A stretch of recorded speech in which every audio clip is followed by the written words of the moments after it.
So here's what we're gonna do. We're creating another ball player. Oh, okay. He's going to have Barry Bonds everything. You're right. That's literally part of the criteria is Bonds is off limits. Okay. That's what makes it interesting. All Bonds right, is off fair. limits. All right, So fair. so here's what we're doing. We're building the 5-tool baseball player. Mike Trout, everything. So you're Except for durability. You're going based on your typical baseball scouting department 5 tools. Your hit The tool, 20 to your 80 power scale. tool, your field tool, your arm tool, and your speed. Okay. Okay. Is this using active players, retired players, both? Everything Okay. is on the table except Except for Barry Barry Bonds. So we're not talking about like I can't put Prince Fielder's beautiful naked torso from the Sports Illustrated issue. We're not getting that granular. No, oh, we're okay. not putting actual body parts together.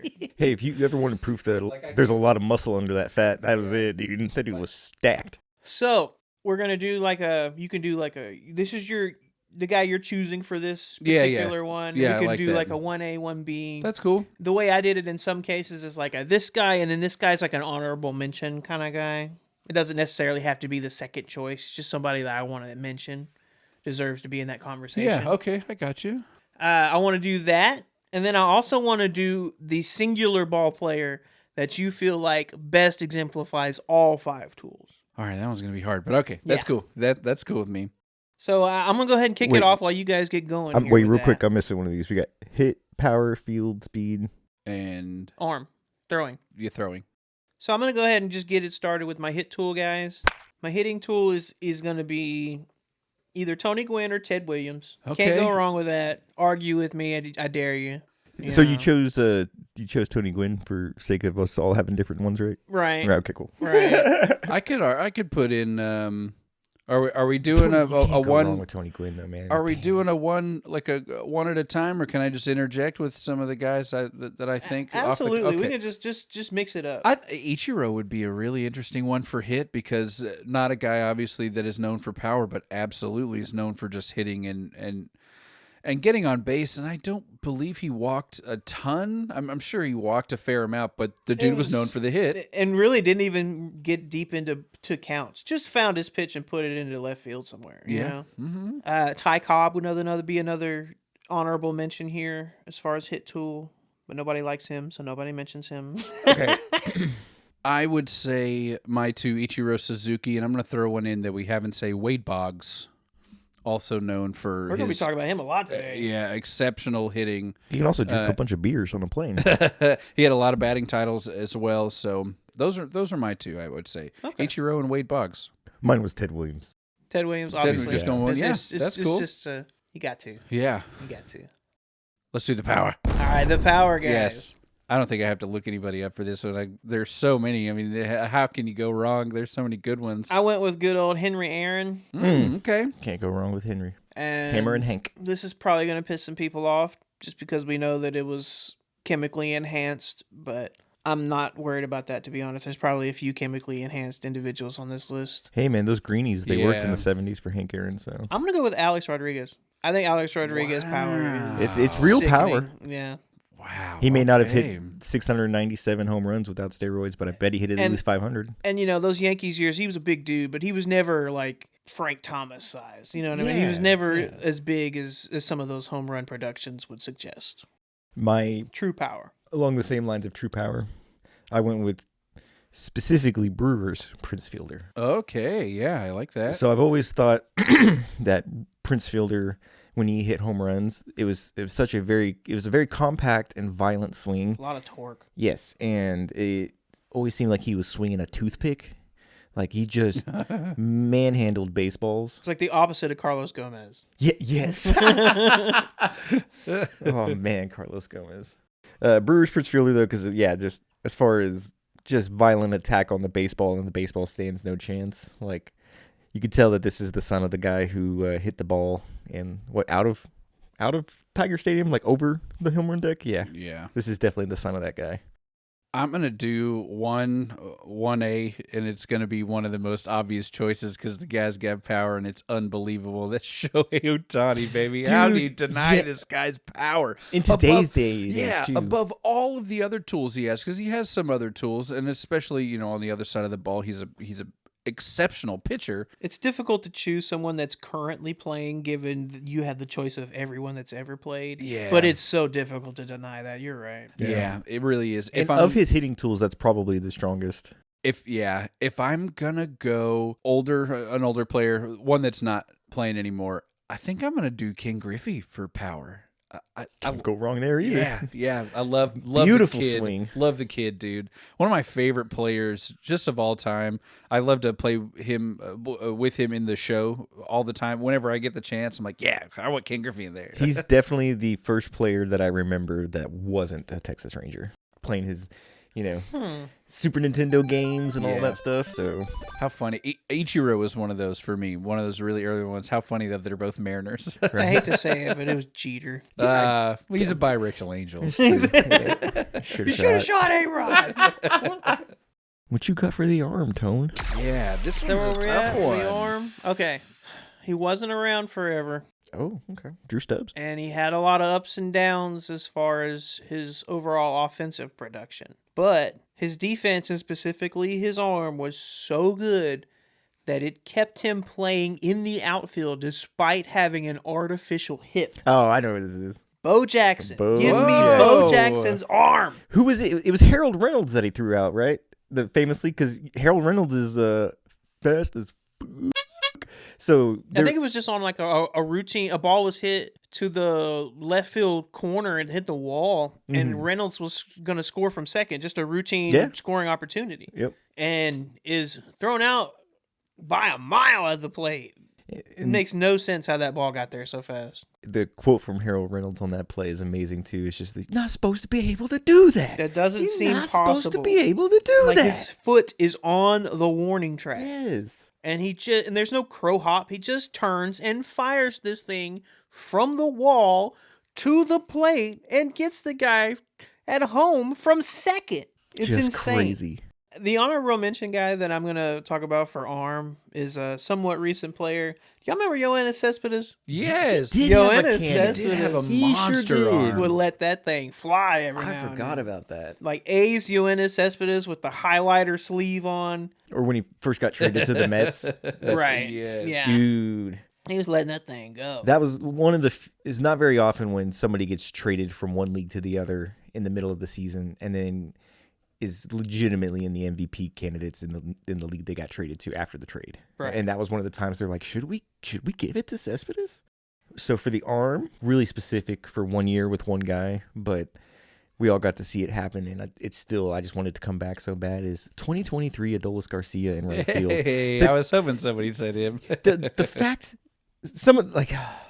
He's still got that gun, man. He's still got it for sure. I don't know if maybe people have learned that, but there were so many times in 2023 when I remember the commentators be like, when will they learn not to test Bombi? Just some of the dudes, and the accuracy and the power behind his cannon throws from right. Every now and then he'll let one sail, but that's not very often. What you got, Robbie? My current or more current player, he's not playing anymore, but he's more current than my 1B. That's Vladdy Guerrero Sr., who had a monster He cannon did have as a well. cannon. He really did. He just couldn't get to the balls Right. later in his And career. had to have a huge arm because he was duck walking to the ball out there. Yes. My alternate, my 1B, and this might surprise you. It surprised me when I was looking this up, but I'm going to go with Mickey Muscles Mantle. All right. For arm? Yes. Really? Okay. So I looked here. So his fielding and throwing was often overshadowed because he had such a prolific offensive career. Well, and he had the whole thing. I think it was in the World Series when he was a rookie or his second year, and he tripped over a sprinkler head in the outfield, and it one of those things where his leg got caught, but all the momentum and torque from his body kept it moving forward and just destroyed his knee. Mm-hmm. And it was he literally played his entire career on an injury that would cause some guys to have to retire. That's so, the yeah, kind of athlete he was. that's how goated old Mantle was. Healthy could really legitimately be in the conversation for the ultimate 5-tool guy that we're talking about And after this. Also probably might be Yeah. the all-time home run king too, because that sapped some of his power. Yeah. We on to fielding. On to fielding. This one's pretty easy. I know I only have one guy. I only have one guy. Yeah. You only have one guy? Yep. I only have one guy. To me, there's only one right answer. It'll be interesting to see where you're at. So if it's I the went same guy or not. I went with one outfielder and one infielder. Oh, ooh. Oh, okay. Okay. Fantastic. I The didn't think specifically infield. thought outfield Me for too. this one too. The outfielder that I went with is Willie Mays. Okay. That's yeah. okay. I take back my comment about there being one right answer. That was also mine. Oh, it Was was Willie okay. Mays? Willie Okay. Mays was mine. Okay. All right. Now I feel like an asshat because I don't know if my guy's as good as Willie Mays. Oh no. The infield guy that I mentioned was Ozzie Smith. Oh yeah. the backflip himself. Yes. Yeah. That's a really, really good one. Who was your dude, Christopher? So this guy's whole career has been very, very good defensively. But there was one year, his rookie year, when he just rewrote the book on center fielding, and that's 2012 Mike Trout. Yeah. So Yeah. I mean, he was so good his rookie year that there were people that were mad that they gave the MVP to the guy that won the Triple Crown for the first time in like 70 years or whatever. Right. That's how good Mike Trout was in 2012. That was what, his second full season? First full season. He had a cup of tea in 2011, but that was his rookie So that year. counted as his rookie year. Okay. Yes. Wow. What a great year for Wookie of What the a year. wait rookie of the year. Rookie of the year, because over in the NL, I think Harper won it that year too. So it's just like, talk about having those dudes' careers be intertwined for. That's so good for baseball. Yeah. So we're at speed, the last one, right? Speed. All right. So- Also only got one guy for this one. The obvious I got a choice cop-out is answer. Ricky. Ricky Anderson. The obvious Yes. choice is Ricky. How do you I feel like Ricky's not the fastest though. He's just got the best overall base stealing ability. The acumen. if I'm picking a current player, and I'll pick one that's playing right now, that's PCA, Pete Crow Armstrong. Guy's got lightning speed in the field and on the bases. That dude's like, I love PCA, but he's like almost pissing me off with how good he's been lately. I want that dude. I've already talked about this. Yeah, I know. So Sell the farm. what's the like total payroll for the Dodgers? It's like $475 million this year. Something ridiculous. And the Cubs, by no mean, they're not like bottom feeders. I mean, they've spent some money, but Yeah. my God, that Cubs team looks unstoppable right now. That looks like a freaking juggernaut. That looks It like looks ball better team. than their 2016 team. They're good at pitching. They're good at hitting. They are good at everything. Built the way baseball teams are supposed to be built. As of not today, the bought. only team that scored at least 200 runs in the league, and I think they're at 220 Wow. something. It's just like not they're cheat coding baseball somehow this year. So as far as the speed goes, the guy we haven't mentioned yet, that seems pretty obvious. It almost seems like a cheat code. Deion Sanders played baseball, guys. He did. He did play baseball. baseball. Primetime played baseball for several teams and was stupid fast. Got a lot of respect for Dion because of the quote where he's like, Dion, you played pretty much every sport. What's the hardest thing to do? He said, ain't nothing harder than hitting that ball. Hitting the baseball, yeah, man. That's real. That's The pretty much sport- the consensus. The yeah. sport that is built on failure. It's Yes. built on failure. The success is built on failure because you have to, in order to be considered average, keeping your job at a major league level, you're doing what you're supposed to be doing 25% of the time at the plate. That's all you need to Crazy. do is go up there and once a game get one hit. Anyway, for speed, I put Byron Buxton. Oh, hey, yeah. When he's healthy, I mean, that dude is fast as... I can't think of anybody that's like faster on the base paths. Never healthy, though. Yeah, that's the thing. He just can't be out there. But unencumbered, that dude is... Woo! Billy Hamilton would be another. honorable Yeah, mention. Billy Hamilton. Byron that man Buxton's was doing well speed. right now. He is. Yeah, Good he is for doing him. well. He's got his batting average up. It's Good. like in the 260s, and Oh, I'll take it. he's got 6 home Especially runs in on the today's year so game? far. Yeah, How many home runs? 6. He so has far. 6 home runs on the Yeah. year. That's amazing for him. Yeah, I've been picking. I don't him- think power when I think Buxton. So damn. I've been picking him here lately in my home run league because he's been going So off. he's probably 30 now. Do, do, do, do, do, do, do, do, do, do, do. He's 31. Oh my! Wow. He'll be 32. We're in, old. 32 We in are old, December. guys. We're old.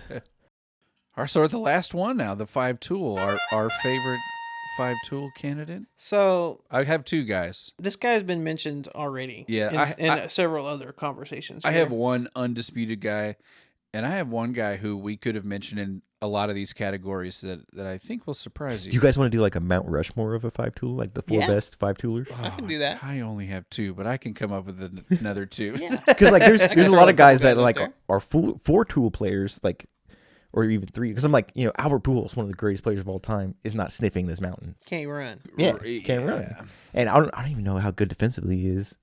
In the second half of his career, he's DHing most of the time or first base. The machine just applies to the plate. Well, now I got to pick a different 5-tool guy because one of them does not belong. He doesn't belong on the 4, but I'm still going to mention him.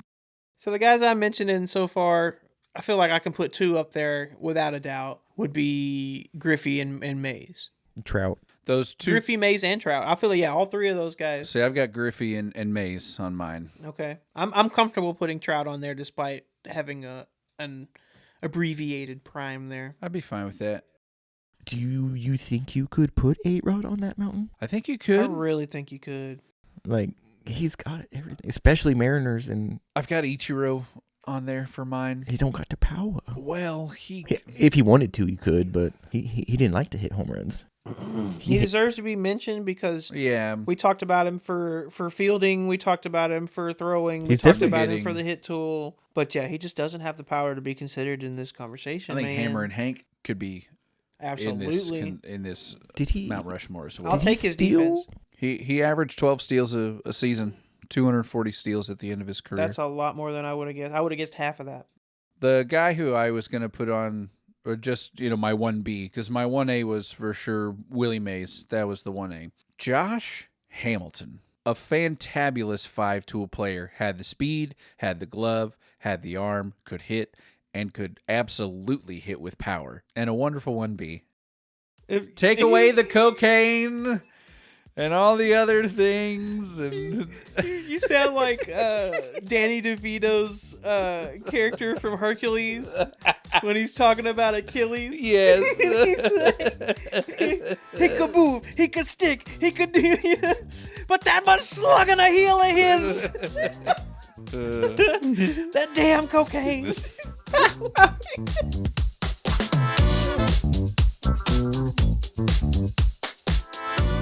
Welcome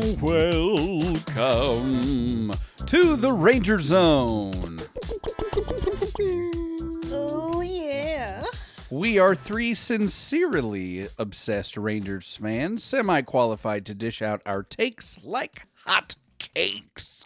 From the fans to the front office, I am Robbie Belusic. Hi, Daddy. I am Chris, Big Breakfast Green. Hi, Uncle Grit. Big breakfast. We're talking about hotcakes. Yes, I love Oh, I like it. I also like big breakfast, but I'm just Tony Cook. Hi, Tony. Our episode, it's a wonderful one. Just like always. Actually, I think fantastic. Fantastic is how I would categorize Fantastical. this one. We got this is a fun one. We're gonna go over some baseball superstitions and some unwritten rules. It's got a real mysterious vibe. Something like that, you know what I mean? But before we do that, how about a little bit of news? Ooh.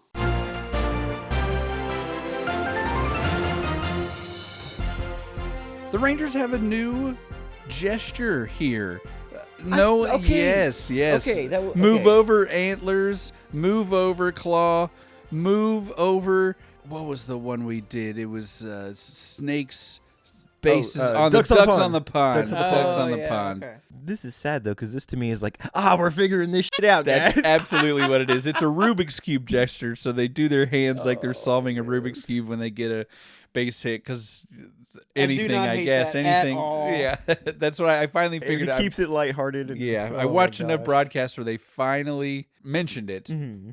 Some news here in our pitching injured list, fellas. Josh Spores, he threw 83 miles an hour the other day. Please tell me that was on purpose. On purpose. Bradford threw 91 miles an hour the other day. Gray is finally starting some kind of rehab exercises. They're called wrist throws. I imagine they are exactly what they sound like, just able to do a little wrist motion here. I wonder if you get to that a level of professional at throwing a ball that you can like pinpoint, like, all right, 70% today. You know what I mean? Yeah, oh yeah.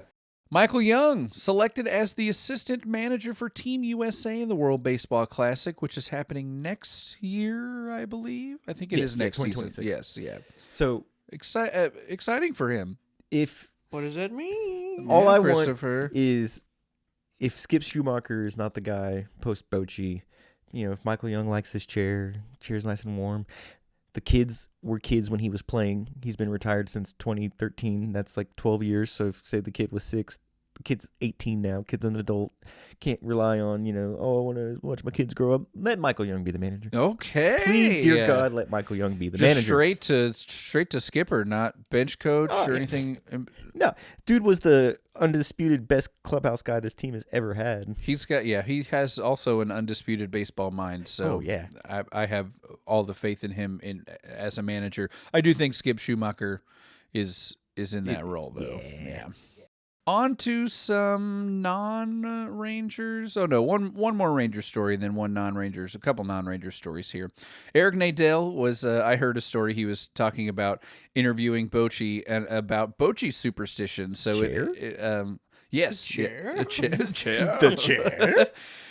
So it fit really well with this episode. Bochy is a very superstitious man. So when Eric Nadel goes in to interview him for the daily manager interview that they do on the broadcast on the radio, Eric has to sit in the chair, the same chair that he did the day before if they won. So, for instance, if he sits in the right chair and they win the game, the next day he has to go and sit in the right chair. But if they lose, He has to go sit in the left chair. Oh, that's amazing. Exactly. I love it. So there was, I think it was during the San Francisco series, we had won the first one and then lost the second one, and Eric came in for the third game and hadn't sat down in a chair yet and asked Bochy, hey, I wasn't sure which chair to sit in, and Bochy said, whichever hold on.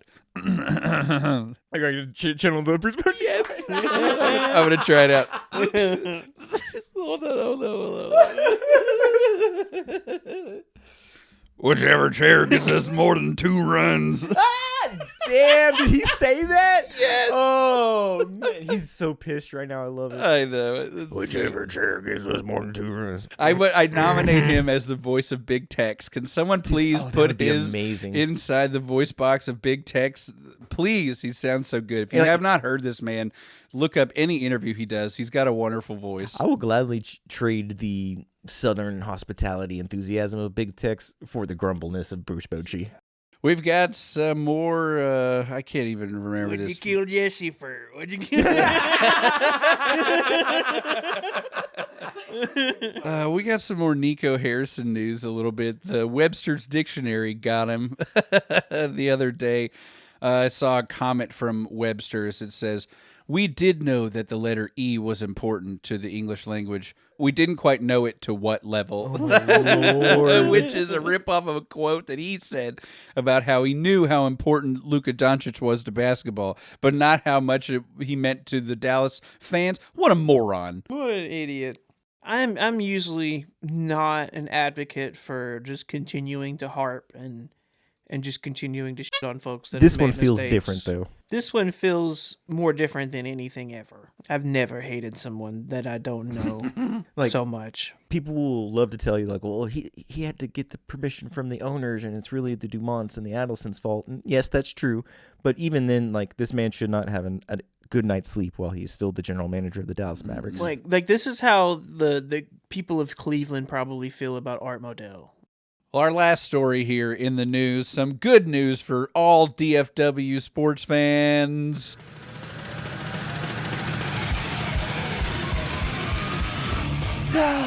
The Dallas Stars steal Game 7 from the Colorado Avalanche. They had a 2-0 lead going into the third period. The Stars He was looking cooked. They would not get their first goal until 12 minutes left in the third. Wow. Was there enough time? Yeah, then they got the equalizer with about 6 minutes to go on a power play.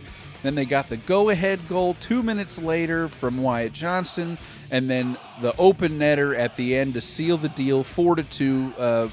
I think Mikko Rantanen got a hat trick in the game. Used to play for the Colorado Avalanche. What a beautiful, poetic Chef's kiss. ending. The Stars had not won a single game all year, regular season or postseason, while trailing 2 or more goals going into the third.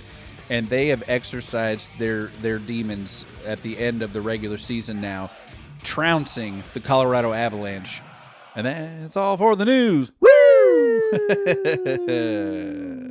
Whammy! All right, this is our new Rangers recap segment where it is going to be two seam fast, two seam furious here, coming at you spitball fire, action, locked, loaded, strap in, lift off, countdown. Here we go, baby. The whole recap is family. We are recapping the the Sacramento Athletics series from April 28th to May 1st.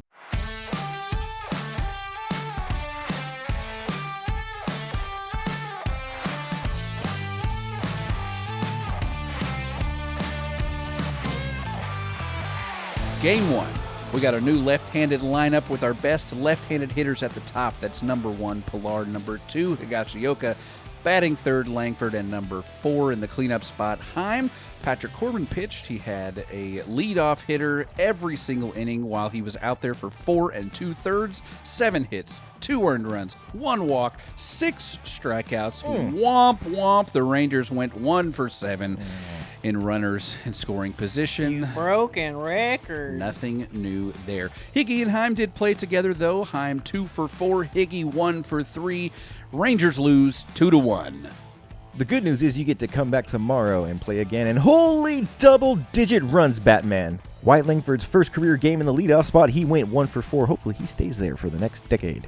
Tavares hits 3 singles. Yippee! It's a miracle. Rangers hit 3 bases-clearing doubles. That was Adolis and Wyatt and Higashioka. Adolis and Wyatt did it in the same inning for the first time in franchise history. All right. We saw Dane Dunning. He got a save. He went 3 innings pitched, 4 hits, 2 runs, 2 walks, and 3 strikeouts, and then they DFA'd him the next day. But he cleared waivers and is back in the AAA. Hey, The A's, they put in a position player. Pareda. Back up the catcher. Position player to pitch Pareda. He threw 40 to 60 miles per hour, including some knuckleballs. Everyone got a hit. Higgy got the last one in his 6th at-bat, the bottom of the 8th. The Rangers win 15-2 to do some serious work on that run differential. Heck yeah. Robbie, you attended the wrong game. I did. I'm sorry. I Robbie. didn't bring the boy. That's why we what happened. lost. I know. That's I what didn't bring the boy. I'm happened. sorry. Rangers get 8 hits off of Luis Severino in 5 innings and only 1 hit off of 3 other bullpen Making him look like pitchers. the ace that he ain't. Well, surprise, surprise. We are 1 for 11 with runners in scoring position. Hello, The struggles darkness, continue. my old friend. Unclutch. Had bases loaded with less than 2 outs twice and come away empty. Jackson gives up a 2-run home run to Rooker in the 9th. Armstrong gives up a grand slam to Butler also in the 9th. Just completely fumble the bag there at the end. So bad. Rangers lose 7-1. That game pissed me off. I'm not going to lie. Our boy Robbie got a cool hat, though. Robbie's wife Jordan was not happy about the nachos package. No, it's a crime against humanity. They don't put near as many chips. The cheese does not go on the chips anymore, and you get a freaking Taco Bell-sized cup of nacho cheese with It's these bad. chips. It's bad. It's a crime against humanity. It's bad. The packages are smaller, and then we'll just do a brief aside from the recap really quickly here. We're going to pit stop. The packaging of the nachos and some other things. But primarily the nachos. So the packaging is not enclosed. So before it was in like this big box boat style thing. So all the cheese and everything can go in the same package. The reason you are getting this terrible little 2-ounce cup of cheese is because the package is open. It's open on the bottom. It's not sealed on the corners, so they can't put the cheese in there. Just bring back the plastic boats. I am also not convinced that this was intentionally designed so they could control the amount of cheese that is being put on because, you know, it's all the volunteers and stuff that are running more than half of these stands, so the inconsistency of pouring cheese and how much money are we spending on cheese, which is not something we should be looking at, but I'm sure somebody in the front office is counting cheese dollars and screwing us with our cheese and nachos. Back to the recap. Game 4. Tony Stan was at the game in a suite like the OG that he is. Catcher Tucker Barnhart in his first game with us, he went 0 for 3 from the 9 spot. Malley, nails as always, gonna win a Cy Young. 6 innings pitched, 5 hits, 1 earned run, 1 walk, 6 strikeouts. The team mustered 3 whole hits. So what, you just gave me that pitching line and we lost? Yep. Oh. Langford singled in the 4th. Simeon singled in the 5th. Berger singled in the 7th. Rangers lose 3-0 and lose the series to the Athletics 3-1 after just losing the previous series to the Athletics 2-1. Both series should have been Rangers wins too. It should have been 2-1 Rangers and 3-1 Rangers.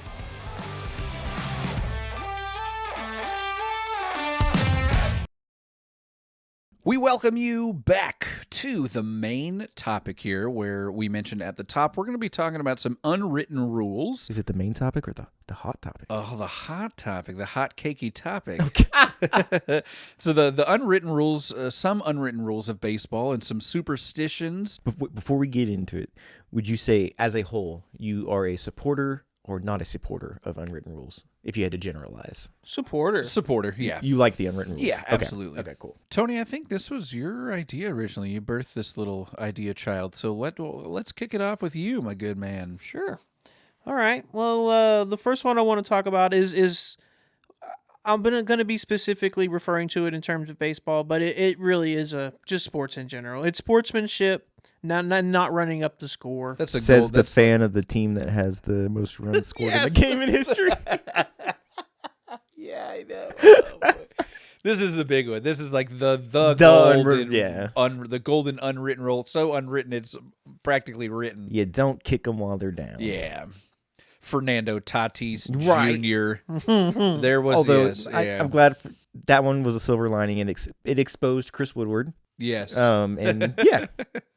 So just a few unwritten rules on sportsmanship for baseball. No swinging away, 3-0. Right. Yes. Really in general, but specifically when you're winning up by when your a couple team's of runs. up by a lot, yeah. We don't want to see that. No bunting to break up a no-hitter. Yes, no that's cheap a bad hits. one. No cheap hits. You got to do it the right way. That is pure beta male energy right there. We don't do that. Sigma, bro. Genuine Skibbity base toilet. hits is the only thing acceptable to break up a Yes. no-hitter. Yeah, especially, the deeper in the game you get, it's a hit you have to earn. If you're leading off the second, with the bunt single, that's fine. fine. But if it's the top of the 7th and you ain't got no hits yet, you better swing away. Yeah. Don't swing for the fences when a position player is on the mound. Yeah. It's kind of understood when a position player is on the mound, you're already going to have a huge run differential there anyway. Yes. But, okay, here's another thing, though. When a player does that, don't kill them publicly in the media and ruin their career, Tony La Russa. Your It's not mean Mercedes that big could a have deal. been something, and you ruined him. It's not that big a deal. No asking for time late as a pitcher or a hitter. Nobody likes that. Nobody likes breaking up their routine and disrupting their pattern. I'm 50-50 on this one. Wait, what was this one again? Say it again. Nobody likes it when you call for time late in the mechanism for either a pitcher or a hitter. Once they've started their routine for each delivery, you gotta. I heard might someone be- make the argument that Yeah, I might no be a pitcher little has more- ever in the history of baseball actually hurt themselves because of that, which I thought was interesting. I might even be 60-40 on that one, leaning against it. I hadn't considered the health of the pitcher involved in that at Oh, all. I thought that was the whole reason why. no, Because it's they're like, he may literally- hurt himself if he's like has to stop him. No, it's throwing literally delivery. base pitchers are so routine oriented, Right. and I gotta stick the ground 3 times with this leg. They're so and hitters are the same way. I gotta Nomar Garcia, exactly with the Mike batting Hargrove. gloves. And so when you disrupt the pattern and flow of each individual's process, they hate that. I'm for That's a it. good. That's a that's, for that's, it. I'm for it. that's a very Yeah, conversational I want one to for see. sure. Yeah, it's a page from the basketball playbook there. A bit of a psych out. I like it. No showing up umpires after they have had a strike zone all night. I don't know. No, I might break hold this on. one too. Hold on. No. First off, screw you, Blue.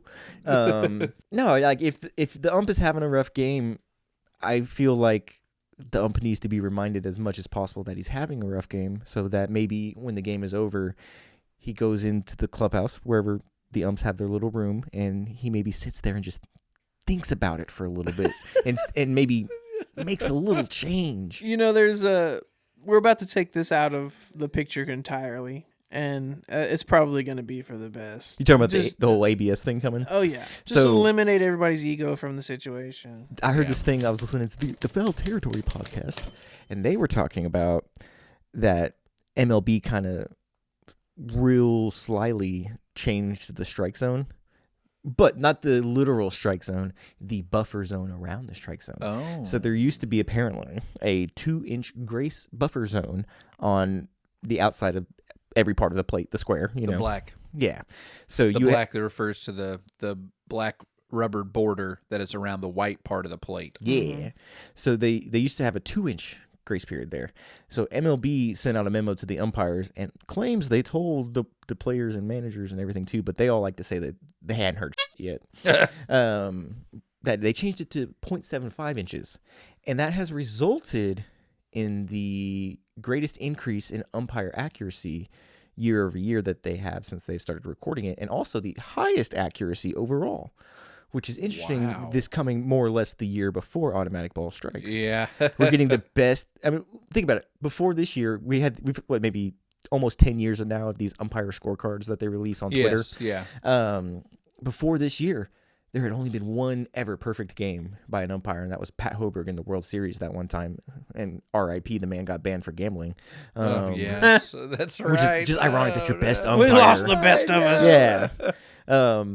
But recently, in like the past couple of weeks, we've had 2 perfect games. It's like all of a sudden they're getting their stuff together, and and then the Joe Wests and the Angel Hernandezes are slowly stepping aside. Victor and, Carapazza is a bad one as God, well. Laz Diaz, bro. Laz Go Diaz is also- home. You done.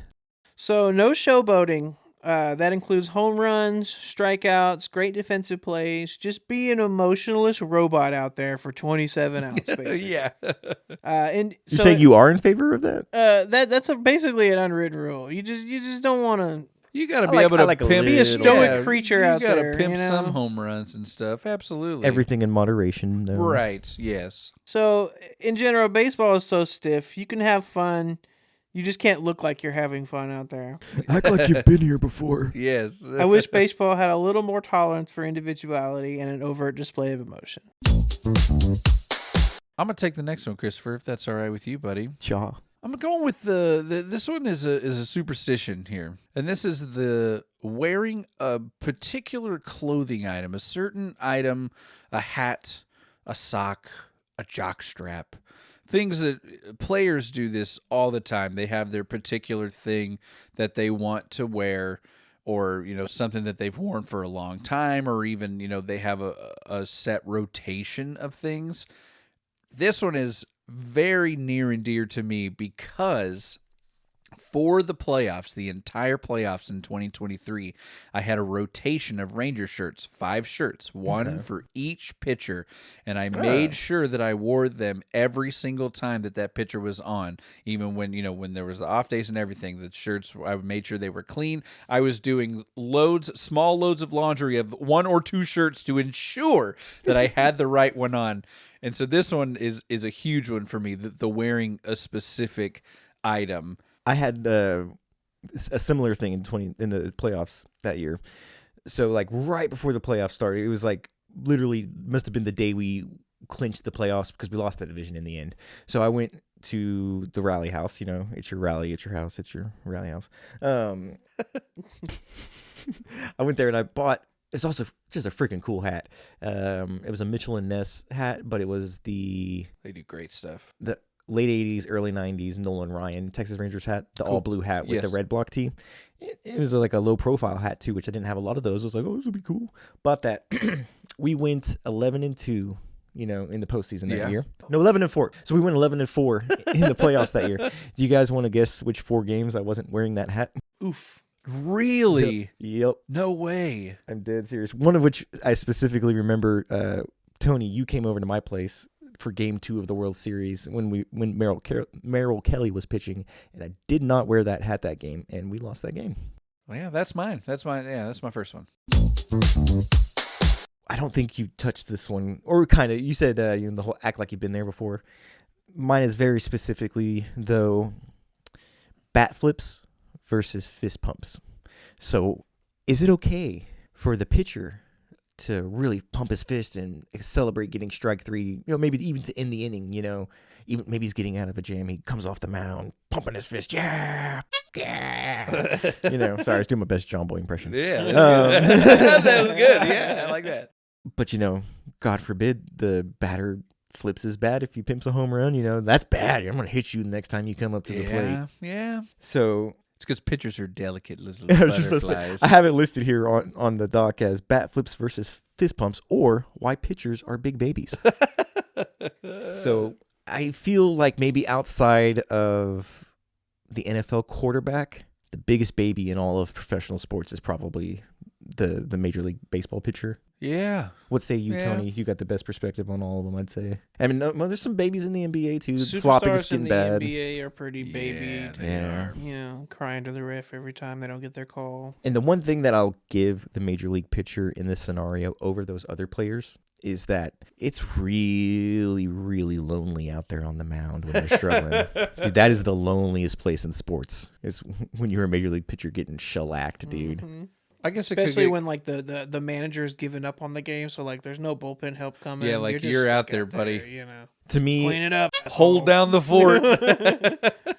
if I had to split hairs and like get real specific with the bat flips as far as when it's okay versus when it's not okay, I love bat flips when they are celebrating what you did. I hate bat flips when they are showing up the other team. So here's my thinking on it. Yeah. I think all bat flips are showing up. I think Every single one? every single one. Oh. Bat flips are not acceptable. Oh. But okay, here's my thinking. So the same way. I wish you could So look around the his fist face. bump, Wow. the fist bump stuff is cool with me Whoa. because it's after. Tony, you were a position player. it's Where's this after- coming from? It's after the pitch. Okay. It's after the out is recorded. bat flip it's is as after you're the pitch? walking off the mound. Oh, man. Just like I'm okay. All right, I'm okay with the batter celebrating after he has reached whatever base he's gonna reach, and he's celebrating. You know, y'all remember the World Series with Ortiz when he was like the only Red Sox player hitting, and he's just mashing the ball And and, he hits and that just double, getting and he's like, "Let's stranded every go." time he's out there. So yeah, he gets to second base. He's like firing the shit Yeah. up. You know, Oh, yeah. Definitely remember that. that's the kind of stuff that I'm okay with. But it's. I feel like any bat flip is showboating. So when you hit the home run, do you get to celebrate at home plate then? Is that what you're saying? You have to wait till you get there? Okay. You celebrate after it's done. Mm. You don't do it before you've completed whatever you're doing here. And that's for the hitter, that's for the pitcher, that's for anybody. Really, I'm okay with it being decided by the crowd. How the crowd's reaction to it is dependent on how excited the players are allowed to get. And you know what? That's a good point, because like if you're hitting this either up 12 runs or down 12 runs and you're pimping your home run shot, like it's like, dude, just fucking run the bases. Sorry. Yeah. Run the bases. Come back, sit down. I want the bat flip. I love the bat flip. It's a prop. You have a prop in your hand that you get to do all. It can be a sword. It can be a broom. It can be 9 million different things that the guys turn their celebrations into. It's the same thing with touchdown celebrations. The ball is a prop. You get to do all kinds of cool Man, things. the NFL You is pull better the with pin, touchdown You celebrations. pull the pin on the grenade. You turn the guys into bowling pins. You do it. I love it. I want it. Hell no. I want I'll give you the Tony's over here doing his best Joe Buck with Randy Moss yeah. impression. This is a Yeah, disgusting it's like- act. It's like Chubbs from Happy Gilmore. You look like a damn fool. You know? All right, Tony, what's your next one, buddy? Okay, we don't talk about the thing while the thing is happening. Okay, That's right. now here's my question to you on that. Does that only pertain to people in the dugout? Does that only pertain to people in the stadium? Or does that pertain to everybody? Everybody Okay. involved. I give a pass to the broadcasters because they have to do a job. They are usually very good about not. I love when they especially Voldemort it, though. when they know specifically for no hitters. All broadcasters are very good about not mentioning that.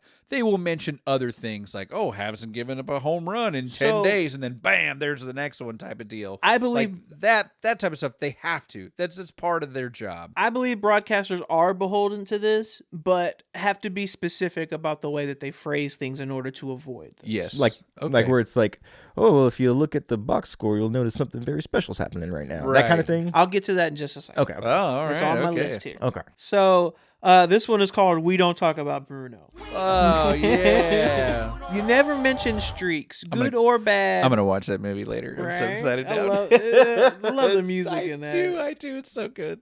Never mention streaks, good or bad.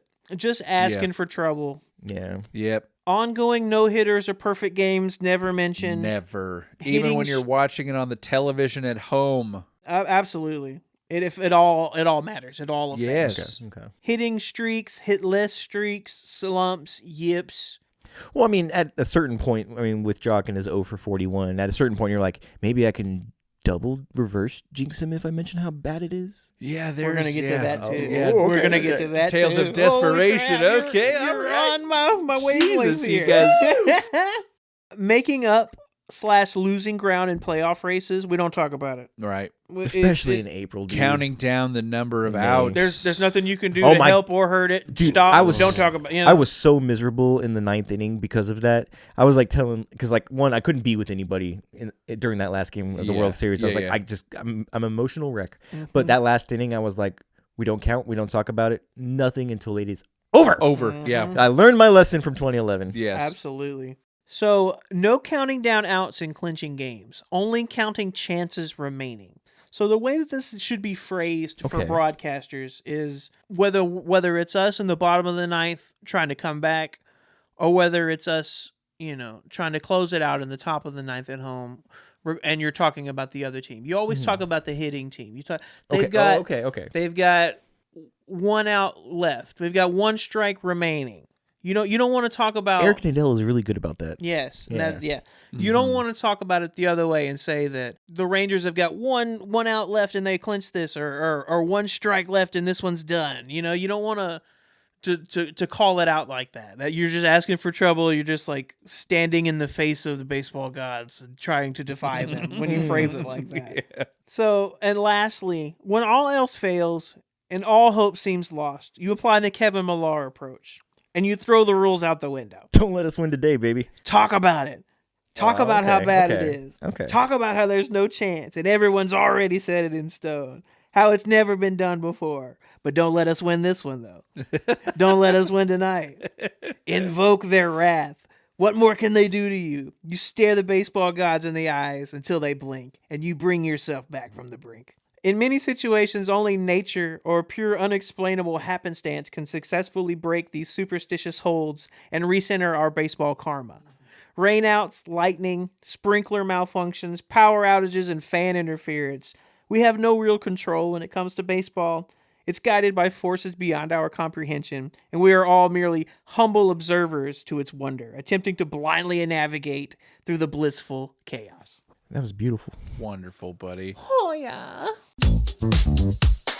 Well, my last one is a bit of both. A bit of a superstition, one that I 100% believe in, and a bit of an unwritten rule that's just good manners, and that is no stepping on the mound or on the foul chalk lines, the chalk lines that they draw, Oh, those. signifying the foul lines, one down the first base side and one down the third base side. Yeah.